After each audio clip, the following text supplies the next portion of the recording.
imagine you're just strolling along, and suddenly the ground opens up. Not just a hole, but maybe a lost city. Yeah. Frozen in time, possibly even, cursed. Whoa. Okay, let's unpack this because the source material we're digging into today lays out a really intriguing situation. It's set in this coastal town, Jewel by the Sea. Right. And, yeah, a mysterious opening has just been found. It's definitely stirring things up. It really is. And our source, it's this fan-made supplement, really fascinating stuff for fantasy role-playing games set in a world called Farsia. Farsia, okay. Now, even if you're not, like, a gamer yourself, the setup here is brilliant. It's designed for these entry-level adventurers. They call them Bronze-rank Freelancers. Bronze rank, got it. And it gives us a fantastic way to look at how you build compelling stories, compelling worlds, because these freelancers, they get called in to check out this weird discovery. So why should this grab your attention listening in? Well, we're going to pull out the best bits, most compelling pieces of this initial puzzle in Jewel by the Sea. Yeah, the setting, the whole atmosphere. Exactly. And those hints, those little tantalizing hints of danger and, buried secrets lurking just under the surface of this apparently peaceful town. And here's the thing. It's not just about some fictional quest. It's a great chance to see the nuts and bolts of world building. Right, how storytellers create that intrigue and that pull we all feel towards uncovering lost history. It taps right into that. Precisely. So our mission today, really, is to explore the starting point of this adventure. Pull out the most significant bits, the stuff that makes you think. We want to give you a clear picture of what's happening, and maybe more importantly, why it works so well as a story hook. Make sense of it from a narrative perspective. All right, so let's picture it. Jewel by the Sea, small town, but growing, independent, coastal, trades across the Mythos Sea to a place called Gelling. Okay. Population, maybe 1,500 people. And it's led by this really interesting figure, Shanti Ozara. She's a retired gold-rank freelancer. Gold rank. So top tier then. Pretty much. Her nickname is Silver Hand. Silver Hand. Okay, that title alone sparks some questions, doesn't it? It really does. How do details like that immediately make a setting feel, richer? Oh, absolutely. A name like Silver Hand instantly makes you curious. You think, okay, past adventures, maybe an injury, there's a reputation there earned through experience. Yeah. These little details, they're like narrative anchors. They invite you, the listener, the reader, whoever, to imagine the backstory, her place in this world. It's a neat shortcut to establishing, weight and intrigue without needing pages of explanation. And the spark for this whole adventure is pretty literal. Farmers just outside town stumble upon this opening in the ground. It just appears? Seems like it. And Shanti, with her, seasoned adventurer's gut feeling, she immediately knew something was off, especially after her first recon team ran into trouble. Big trouble. Okay, she sent people down already. Yeah, and only one came back, badly wounded, talking about deadly traps. Oof. Okay, so what does that initial failure tell us right off the bat? Well, about the danger, right? Definitely. It establishes the stakes immediately. If her experienced people were overwhelmed, whatever's down there, it's serious. Not something to mess with. Exactly. It raises the stakes for our bronze rank folks, the ones being called in, creates this, sense of foreboding right from the start. And it justifies calling for help, too. She knows it's beyond a casual look-see. Good point. Shanti recognizes the threat level. So she contacts the Freelancer Guild. But here's the interesting part. She specifically asks for a company of bronze-rank freelancers. That's you, basically, in this scenario. The rookies. Yeah. And her official reason, get this, she says it's about, and I quote, giving the next generation their chance to shine. Does that sound entirely convincing? Right. That's what I thought. Could there be something else going on there? What do you think? It's a really good question. I mean, sure, it could be genuine mentorship, but it does open up other possibilities, doesn't it? Well, maybe a less experienced team, they might be more cautious, less likely to barge in and break something important. Or maybe she thinks bronze ranks being less powerful, they'd attract less attention from whatever's down there. Huh. That's clever. It's just a simple line, but it adds this little layer of mystery around Shanti. What's her real angle? It really does. And, okay, let's zoom out a bit. Think about the world around Jewel by the Sea. Geopolitically, it's in a bit of a tight spot. Oh. Yeah. You got Norgard territories to the north, and then the edge of the Thrall lands to the southwest, which sound less than friendly. Thrall lands, yeah, it doesn't sound like a vacation spot. Probably not. But Jewel by the Sea has stayed independent. through strong leadership, trade, and probably because of people like Shanti living there, retired but still capable. Right. Having experienced freelancers around would definitely help keep things stable. So how does being stuck between these powers, this precarious location, add to the tension? Oh, massively. That geography, it immediately adds layers. Political intrigue, potential threats from outside. Jewel by the Sea isn't just some isolated village. It's on a fault line almost. Exactly. It's neutral ground, but in a potentially volatile area. And this vulnerability, it could easily tie into the mystery of the opening, right? How so? Well, maybe this lost city has links to Norgard or the Thralls, or maybe just finding it could upset the balance, destabilize the region. It gives the local events a much bigger context. Makes sense. Okay, so to get you, the Bronze-rank crew, to Jewel by the Sea, the Guild provides transport.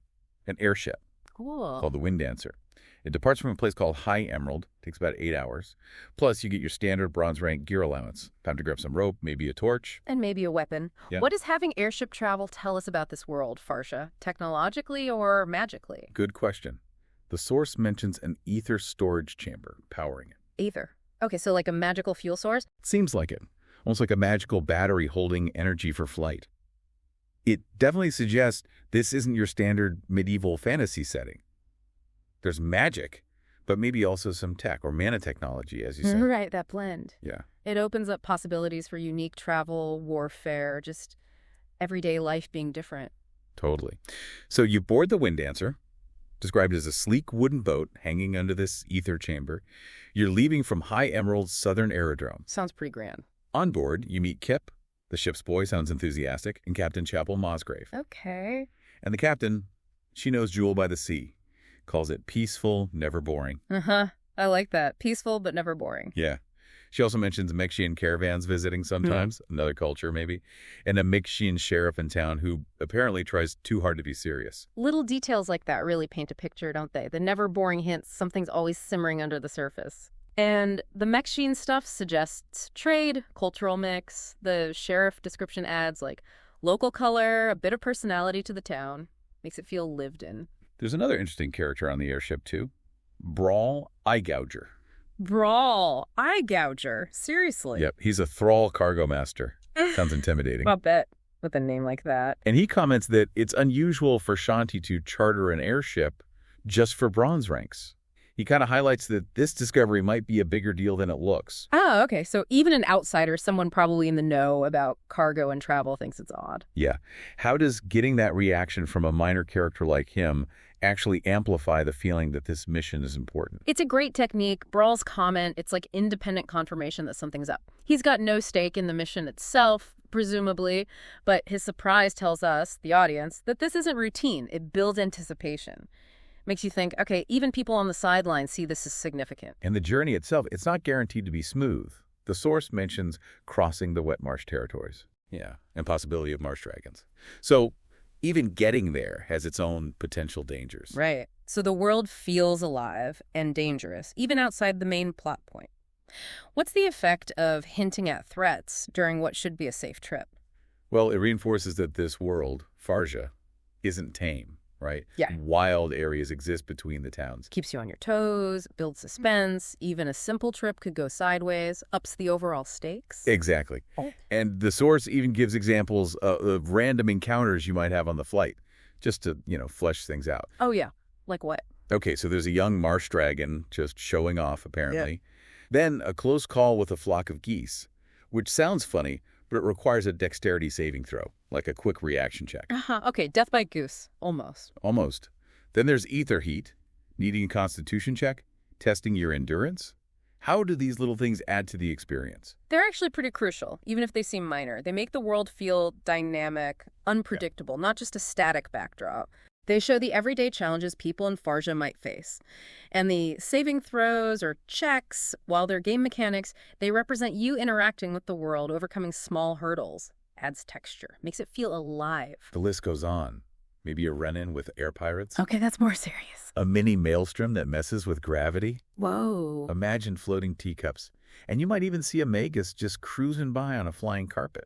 Okay, this world definitely has flavor. A real mix. Doesn't it? It feels like a blend of danger, wonder, just fantasy. Absolutely. The pirates are a human threat.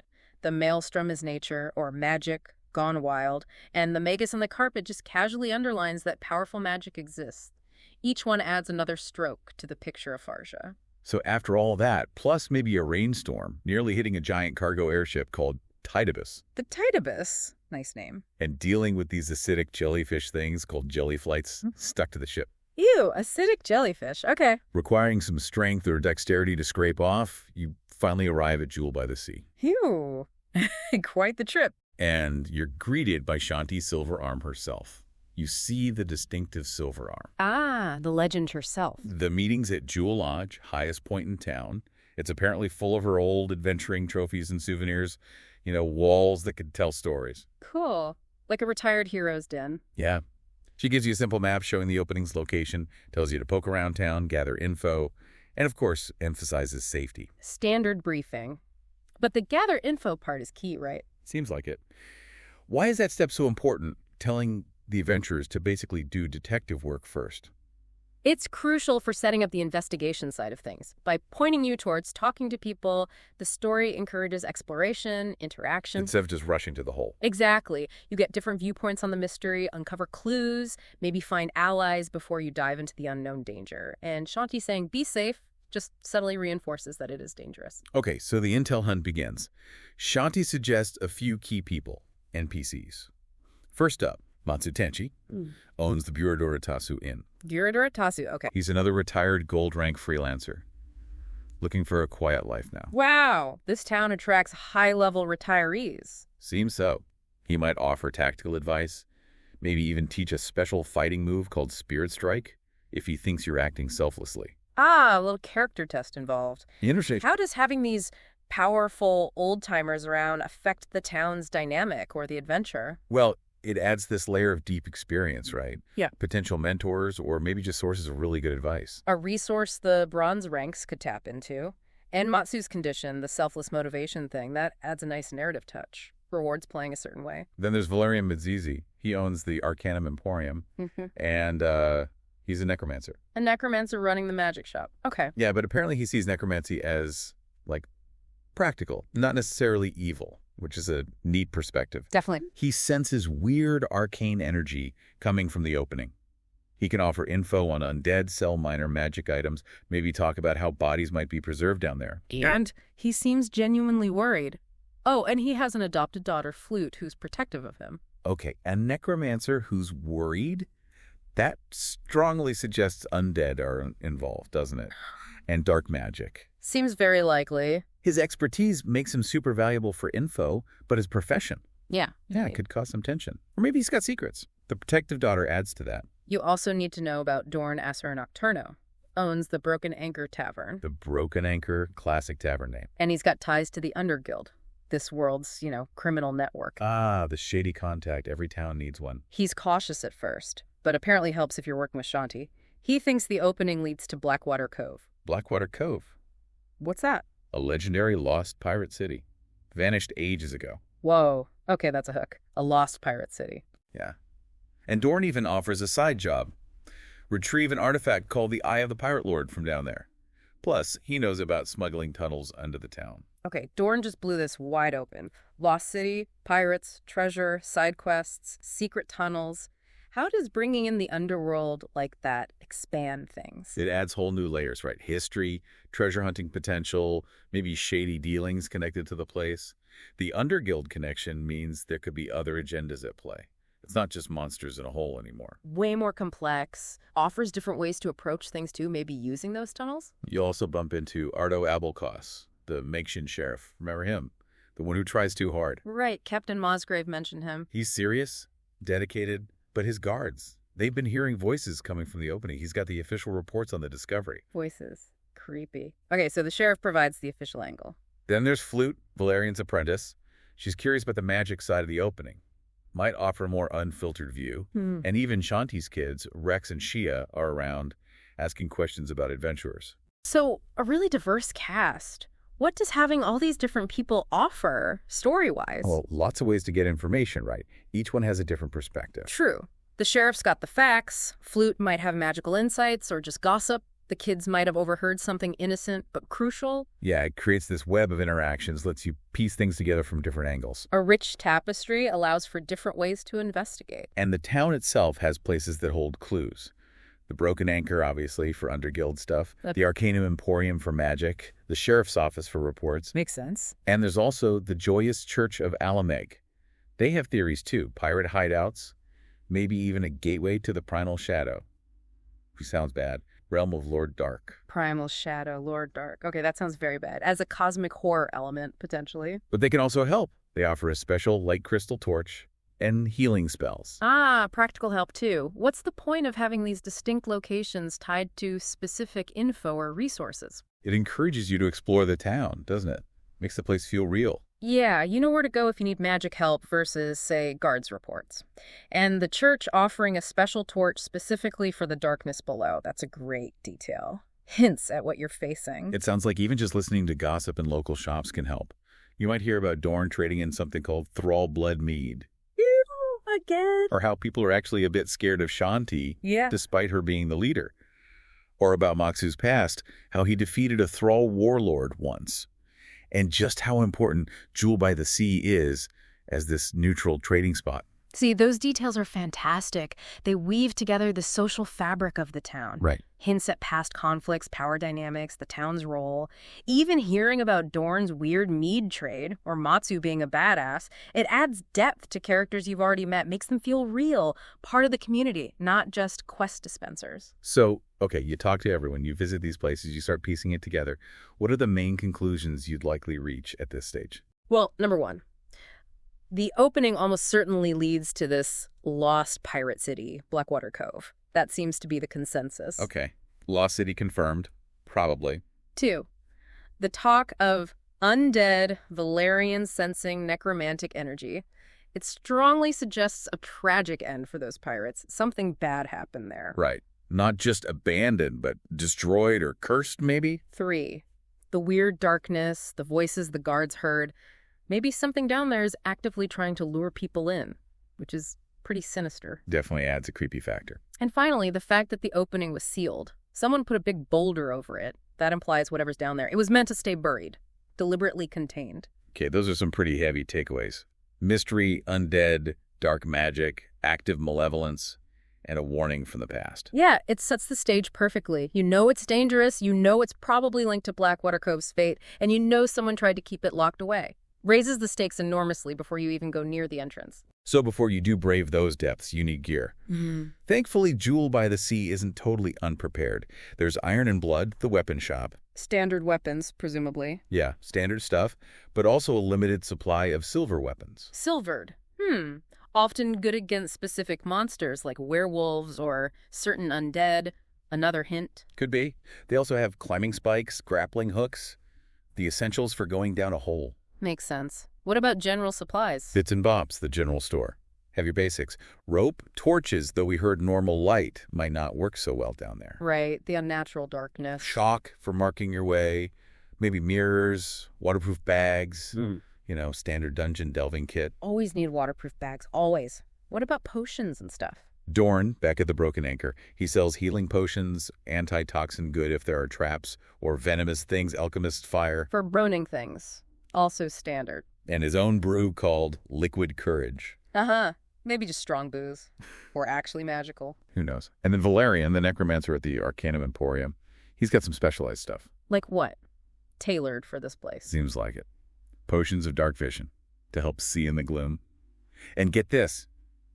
Enchanted caltrops, specifically made to slow down undead. Undead slowing caltrops. Okay, the town definitely has some idea what's down there. It really feels like it, doesn't it? Yeah. The gear available points right at undead and darkness. Yeah, the locals, or at least the ones like Valerian and maybe Dorn, they're aware. It reinforces that whole undead pirate city theory. So when it comes time to actually go down, how do you get in? Sounds pretty low-tech but practical.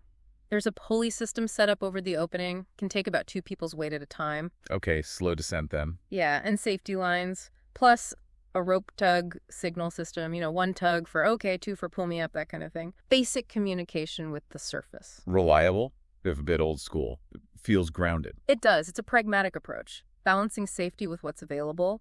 controlled descent, basic communication back up top. Huh. It works. But there are some final warnings, right, before you take the plunge. Yes, crucial ones. First, that unnatural darkness again. Normal light, like torches, flares, much less effective down there.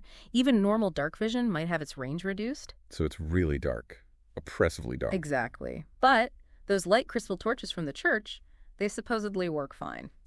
So getting one of those seems pretty important. Very important. Highlights their value. And the other thing, remember Dorn in the Underguild? Yeah. Well, there's the possibility of side deals if you find any interesting artifacts down there that the Underguild might want. So a potential conflict of interest, or just an opportunity. Depends on your morals, I guess. Adds that economic and maybe moral layer to the delve. What are you willing to trade? These final points really set the mood for what's waiting below, don't they? Vulnerability in the dark, the importance of special gear, and maybe some morally gray choices. They absolutely do. It's the final heads up. This is serious. Be prepared and think about your choices. So there you have it. From what seemed like just a hole in the ground, you, our hypothetical bronze-rank freelancers, are standing right at the edge, looking down into this dark, mysterious abyss, poised to explore a lost pirate city, packed with legends and probably a whole lot of danger. Yeah, we've covered quite a bit. The legendary Shanti's silver arm and her potential motives, the whispers of a curse over Blackwater Cove, that cool mix of magic and mana technology in Farsia. The really diverse cast of characters in Jewel by the Sea.